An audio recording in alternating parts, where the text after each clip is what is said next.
Hello and welcome to the IND podcast. I'm your host, Dennis Dunicic. And before we begin today, I want to remind you to subscribe to our channel, like, and comment. Let's have a discussion. Now, our story today is concerning the coronavirus variant that has become known by the Greek alphabet letter Omicron.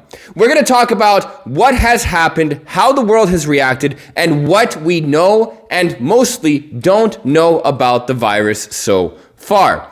Now, basically, the Omicron variant was a variant that popped up in South Africa, or at the very least, it was discovered in South Africa. South African authorities, thanks to President Cyril Ramaphosa, immediately notified the World Health Organization, and different countries began testing for the variant. Now, the variant Omicron has been found virtually all over the world. It is in Europe, it is in Asia, it is in the Americas. It has spread. Despite this, countries have preemptively closed their borders. Japan itself has completely stopped all travel coming into the nation, and so has Israel. The United States and the European Union have restricted travel from South Africa and 7 other South African nations. Now, the reality is the world has learned its lesson from the beginning of the coronavirus pandemic, where famously, or more specifically, infamously, world leaders and nations were very slow to react and did not close their borders. Now, the reality is, and the World Health Organization has encouraged countries not to do so. Closing borders has, during this pandemic, historically shown to not be very effective at stopping new variants or stopping the virus from spreading. Nonetheless, what closing borders does is it buys nations at least a week or two for scientists to figure out exactly what this new variant is. Now, so far, I'm going to report on some of the studies and some of the information that is known about the Omicron variant. Now, before I go into this, I want to explain. I studied and majored in political science and international relations. I am not a medical professional, nor do I claim to be. I am not an epidemiologist, and I am not an expert on pandemics, viruses, or any biological shit. It's just above my, I guess we can even say, intellect. I am not a scientific person. So, please take what I am saying as a grain of salt. I am a media person presenting the news. I am not a medical professional. My advice and my opinions and the things that I view and that I'm reporting on this virus are coming from a political and not a medical aspect, or at the very least a journalistic aspect. Now, what is known about the Omicron virus so far, or the Omicron variant so far, is that it seems to be able to spread faster than normal corona. Now, this has not been 100% scientifically proven without a doubt. However, the reason that experts do believe that it is spreading faster is because in many South African regions where the Omicron variant was detected first, daily infections increased almost by 10 times. They were having about 200 infections a day, and then it went to 2,000. So clearly the Omicron variant is probably more spreadable than a normal coronavirus strain. Now, besides this, nothing else is known. What some scientists have already seemed to have found out is that the virus, the variant, the Omicron variant, seems to be effective at infecting people who already have a natural immunity against coronavirus, or people that have been infected with COVID-19 before. Now, in terms of lethality, severity of symptoms, how likely it is to cause death, and how resistant it is against vaccines, there is no tangible evidence to determine this, but scientists are working around the clock to figure out these things. What can be said is that the Omicron variant seems to be infecting people between the ages of 20 and 30, and the symptoms seem to be mild. No severe symptoms have been developed, and people are not dying. So the virus is not a cause for panic, but the variant is not a cause for panic, but it is a cause for concern. Now, the World Health Organization has designated this variant as very high risk, and that is the strictest language used by the WHO, the World Health Organization, since the beginning of this pandemic. Now, Countries have begun shutting down their borders. Scientists have begun investigating this new variant. What it's going to mean for the pandemic, no one can say for now.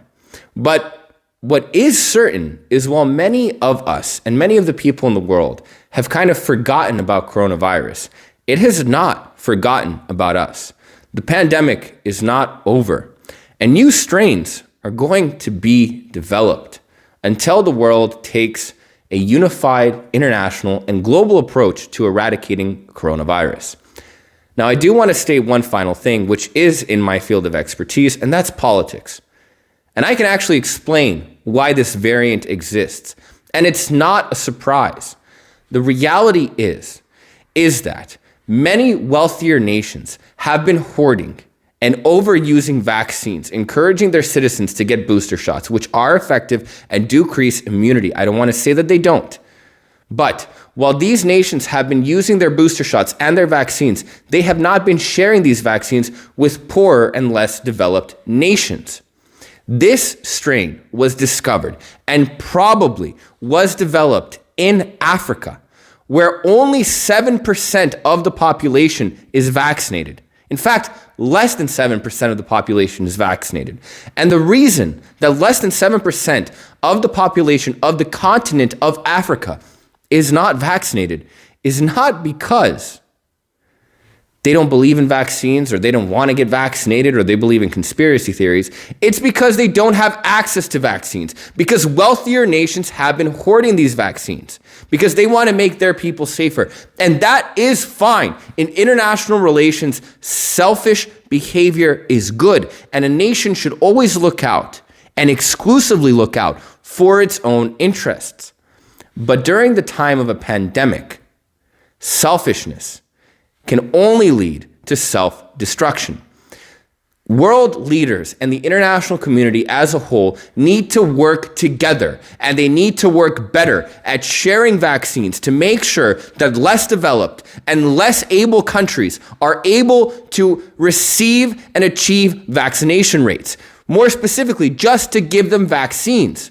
The reality is, whether you're in America, whether you're in Europe, whether you're in Asia, whether you're in no matter part of the world, if the virus keeps spreading and if a major portion of any country or any continent or any region's population is not vaccinated, the virus will continue to spread, it will continue to grow, it will continue to mutate, and it will continue to evolve. A virus is not a living being, but it has the goal of every other living being, and that is to reproduce and to spread. And the reality is, viruses, and the COVID-19 virus specifically, is going to take advantage of our vaccination weaknesses. And that vaccination weakness is most prevalent in Africa. And until the world is ready to globally take a vaccination initiative, instead of just focusing on domestic vaccination rates, but focusing on global vaccination rates, until that day comes, this virus will not end. And we will have a choice, either to learn to live with COVID-19 and the death and suffering and economic tragedy and financial losses that it causes, or we will have to have more lockdowns, and we will have to keep wearing masks, and we will have to keep getting vaccinated. The world needs to get its shit together and work together to solve this virus. That's my opinion, and I'm very confident that I am not wrong. Globally, more initiatives need to be taken to share vaccines, and this initiative needs to focus on the continent of Africa, where, as I'm going to say one more time, less than 7% of the population is vaccinated. And as long as the rest of that 93% is not vaccinated, they're susceptible to infections. And those infections can mutate and cause new strains. Omicron probably is not some super hardcore killer COVID-19 strain. It probably is not a cause for panic. It probably will not be the end of the world or the death of us. But the reality is until a global vaccination effort is taken and we have global herd immunity, a variant can arise that is more deadly, that can spread much faster, and that could potentially be much, much, much more dangerous than anything we have seen so far. Let me know what you think. Comment when you think this pandemic will finally be over. Comment what you think about the Omicron virus. If you're a medical expert, tell me what you think. Call me out if I said anything incorrect. I thank you for tuning in, and I'll see you guys next time.